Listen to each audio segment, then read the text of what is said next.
નમસ્કાર. આકાશવાણી અમદાવાદ વડોદરા પ્રાદેશિક સમાચાર હિના મોદી વાંચે છે. સૌપ્રથમ મુખ્ય સમાચાર. કચ્છના અબડાસા અને લખપતમાં શંકાસ્પદ તાવના કારણે 11 લોકોના મોત થયા હોવાની રાજ્ય સરકારે પુષ્ટિ કરી. પ્રધાનમંત્રી નરેન્દ્ર મોદી આગામી 16 સપ્ટેમ્બરે અમદાવાદથી ગાંધીનગર સુધીના મેટ્રો ટ્રેનના બીજા તબક્કાનો પ્રારંભ કરાવશે. કેન્દ્રીય ગૃહમંત્રી અમિત શાહે સાયબર હેલ્પલાઇન નંબર 1930ના ઉત્કૃષ્ટ વ્યવસ્થાપન બદલ રાજ્ય પોલીસને વિશેષ પુરસ્કાર એનાયત કર્યો. ગીર અને દેવળિયા પાર્કને જોડતા માર્ગના મજબૂતીકરણ માટે 43 કરોડ 50 લાખ રૂપિયા મંજૂર કરાયા. અને યાત્રાધામ અંબાજીમાં આવતીકાલથી ભાદરવી પૂનમ મહામેળાનો પ્રારંભ. સમાચાર વિગતવાર. રાજ્ય સરકારે કચ્છના અબડાસા અને લખપતમાં શંકાસ્પદ તાવના કારણે 11 લોકોના મોતની પુષ્ટિ કરી છે. આરોગ્યમંત્રી ઋષિકેશ પટેલે આજે કચ્છની મુલાકાત દરમિયાન પત્રકારો સાથેની વાતચીતમાં જણાવ્યું કે રાજ્ય સરકારે દર્દીઓની સારવાર અને સ્વાસ્થ્યમાં ઝડપી સુધાર માટે પૂરતી વ્યવસ્થા કરી છે.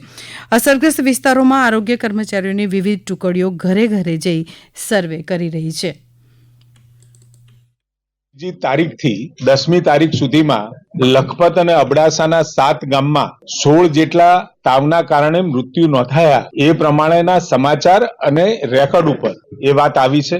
એ 16માંથી લગભગ 5 જેટલા હાર્ટ સ્ટ્રોક અને કેન્સર જેવા બીજા રોગોના કારણે મૃત્યુ થયા છે અને જે 11 મૃત્યુ છે એ આ તાવના કારણે થયા હોય એવું આપણને માલુમ પડ્યું છે. જિલ્લાના પ્રભારી મંત્રી પ્રફુલ્લ પાનસેરિયા અને અન્ય ઉચ્ચ અધિકારીઓ સાથે આરોગ્યમંત્રીએ પણ લખપત અને અબડાસાના અસરગ્રસ્ત વિસ્તારોની મુલાકાત લીધી હતી. પ્રધાનમંત્રી નરેન્દ્ર મોદી આગામી 16 સપ્ટેમ્બરે મેટ્રો ટ્રેનના બીજા તબક્કાના રૂટનો ગાંધીનગરના સેક્ટર 1થી પ્રારંભ કરાવશે. આ રૂટમાં અમદાવાદ અને ગાંધીનગરના GNLU, PDU, gift city, Raysan, Randesan, Dholakuva circle, infocity તેમજ સેક્ટર 1ના વિસ્તારને આવરી લેવાશે. અમદાવાદથી ગાંધીનગરના મેટ્રો ટ્રેનના બીજા તબક્કાનું અંતર 21 કિલોમીટરનું રહેશે. શરૂઆતમાં ગાંધીનગરના 8 સ્ટેશન પર મેટ્રો ટ્રેન દોડશે અને આગામી દિવસોમાં મેટ્રો ટ્રેન સચિવાલય, અક્ષરધામ, જૂના સચિવાલય, સેક્ટર 16, સેક્ટર 24 અને મહાત્મા મંદિર સુધી જશે. જ્યારે અમદાવાદના વાસણા APMCથી ગાંધીનગરના સેક્ટર 1 સુધીની 33 કિલોમીટરની મેટ્રો યાત્રાનું ભાડું ₹35 રહેશે. રાજ્યમાં સાયબર હેલ્પલાઇન નંબર 1930ના ઉત્કૃષ્ટ વ્યવસ્થાપન માટે ગુજરાત પોલીસને રાષ્ટ્રીય કક્ષાએ વિશેષ સન્માન મળ્યું છે. કેન્દ્રીય ગૃહમંત્રી અમિત શાહે રાજ્ય પોલીસ વડા વિકાસ સહાયને નવી દિલ્હી ખાતે આ માટેનો પુરસ્કાર એનાયત કર્યો હતો. રાજ્ય સાયબર સેલના પોલીસ અધિક્ષક ધર્મેન્દ્ર શર્માએ જણાવ્યું કે રાજ્યમાં 1 જાન્યુઆરી 2024થી 10 સપ્ટેમ્બર 2024 સુધીમાં સાયબર ગુનાઓ સંબંધિત કુલ 93,066 ફરિયાદ દાખલ થઈ છે, જેની સામે ગુજરાત પોલીસે ત્વરિત પગલાં લઈ છેતરપિંડીમાં ગયેલી રકમ પૈકીની 209 કરોડથી વધુની રકમ ફ્રીઝ કરવામાં સફળતા મેળવી છે. હેલ્પલાઇન નંબર 1930ની કામગીરીમાં વધુ 90 કોલર્સના સ્ટાફની ભરતી કરાશે. તેઓ ફરિયાદોની નોંધણી અને નાણાકીય સંસ્થાઓ સાથે વિશેષ સંકલન કરી નાગરિકોના છેતરપિંડીના નાણાં બચાવવા મદદરૂપ થશે. ઉપરાંત સાયબર ગુનાઓ માટે એક અલગથી ચેટબોટ તૈયાર કરવાની કામગીરી શરૂ કરવામાં આવી છે. કોંગ્રેસ નેતા અમિત ચાવડાએ વડોદરામાં વિશ્વામિત્રી નદીના તટીય વિસ્તારોમાં ગેરકાયદે બાંધકામોને દૂર કરવા મુદ્દે મુખ્યમંત્રી ભૂપેન્દ્ર પટેલને એક પત્ર લખ્યો છે. પત્રમાં તેમણે આવા બાંધકામને કારણે પૂરની સ્થિતિ સર્જાઈ હોવાનો ઉલ્લેખ કર્યો છે. સાથે જ તેમણે આગામી 30 દિવસમાં આવા ગેરકાયદે બાંધકામ દૂર કરવા રજૂઆત કરી છે.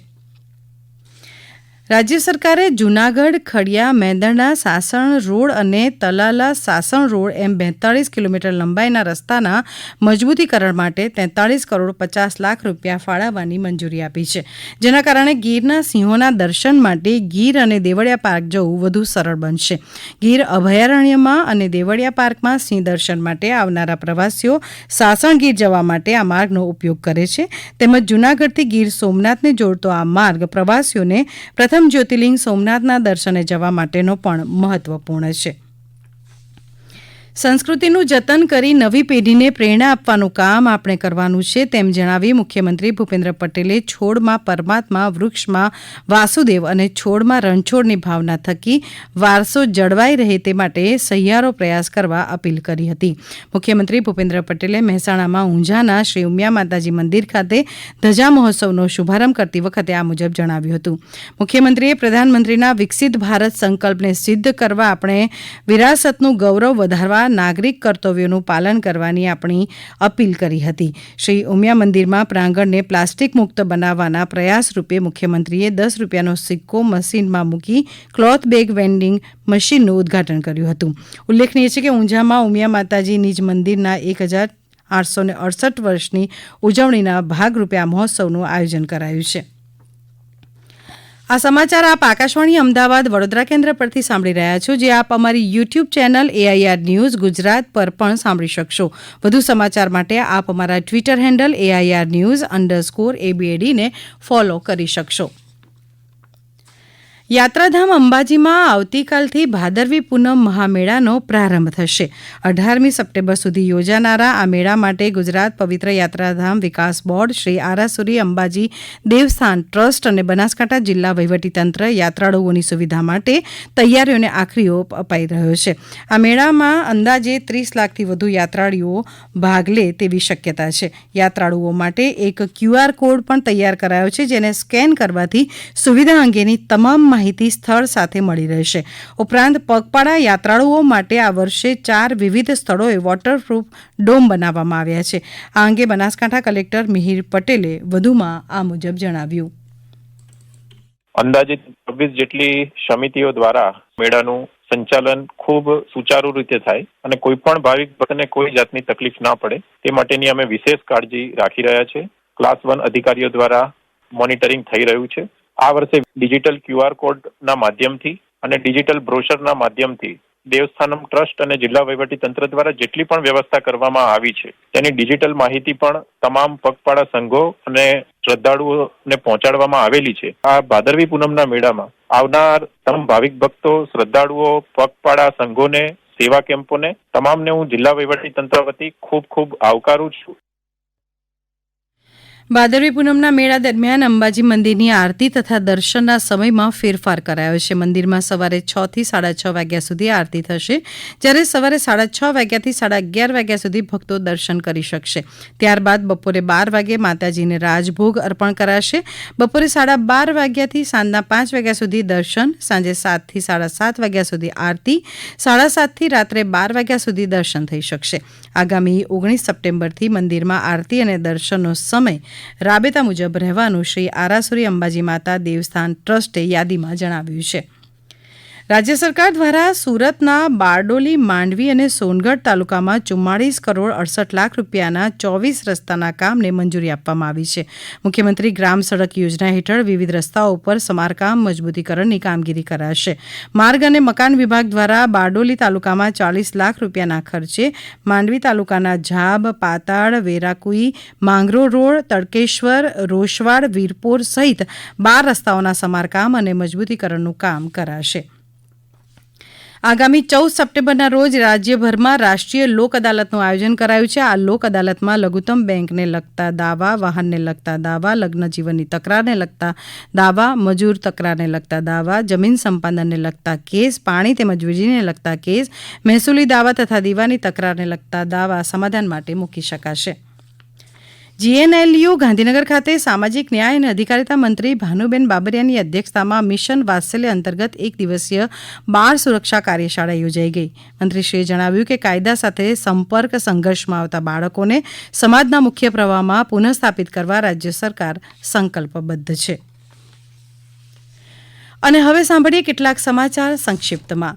સુરેન્દ્રનગરના ચોટીલા ખાતે 5મી રાજ્યકક્ષા ચોટીલા આરોહણ અવરોહણ સ્પર્ધા યોજાશે, જેના માટે સ્પર્ધકોએ 25 ઓક્ટોબર 2024 સુધીમાં પ્રવેશપત્ર ભરવાનું રહેશે. મહીસાગર જિલ્લાની 1316 આંગણવાડી કેન્દ્રોમાં મમતા દિવસની ઉજવણી કરાઈ. નર્મદામાં પોષણ માસ અંતર્ગત બાળ તુલા દિવસની ઉજવણી કરી સ્વસ્થ બાળક સ્પર્ધાનું આયોજન કરાયું. અમદાવાદ મહાનગરપાલિકાએ ગણપતિ ભગવાનની નાની નાની મૂર્તિઓના વિસર્જન માટે જુદા જુદા સ્થળોએ પવિત્ર વિસર્જન કુંડ તૈયાર કર્યા અને દેવ દેવભૂમિ દ્વારકાના જગત મંદિરમાં અને અમદાવાદ ઇસ્કોન મંદિરમાં રાધાષ્ટમીની ઉજવણી કરવામાં આવી. અંતમાં મુખ્ય સમાચાર ફરી એકવાર. કચ્છના અબડાસા અને લખપતમાં શંકાસ્પદ તાવના કારણે 11 લોકોના મોત થયા હોવાની રાજ્ય સરકારે પુષ્ટિ કરી. પ્રધાનમંત્રી નરેન્દ્ર મોદી આગામી 16 સપ્ટેમ્બરે અમદાવાદથી ગાંધીનગર સુધીના મેટ્રો ટ્રેનના બીજા તબક્કાનો પ્રારંભ કરાવશે. કેન્દ્રીય ગૃહમંત્રી અમિત શાહે સાયબર હેલ્પલાઇન નંબર 1930ના ઉત્કૃષ્ટ વ્યવસ્થાપન બદલ રાજ્ય પોલીસને વિશેષ પુરસ્કાર એનાયત કર્યો. ગીર અને દેવળિયા પાર્કને જોડતા માર્ગના મજબૂતીકરણ માટે 43 કરોડ 50 લાખ રૂપિયા મંજૂર કરાયા. અને યાત્રાધામ અંબાજીમાં આવતીકાલથી ભાદરવી પૂનમ મહામેળાનો પ્રારંભ. આકાશવાણી અમદાવાદ વડોદરા કેન્દ્ર પરથી પ્રાદેશિક સમાચાર પૂરા થયા.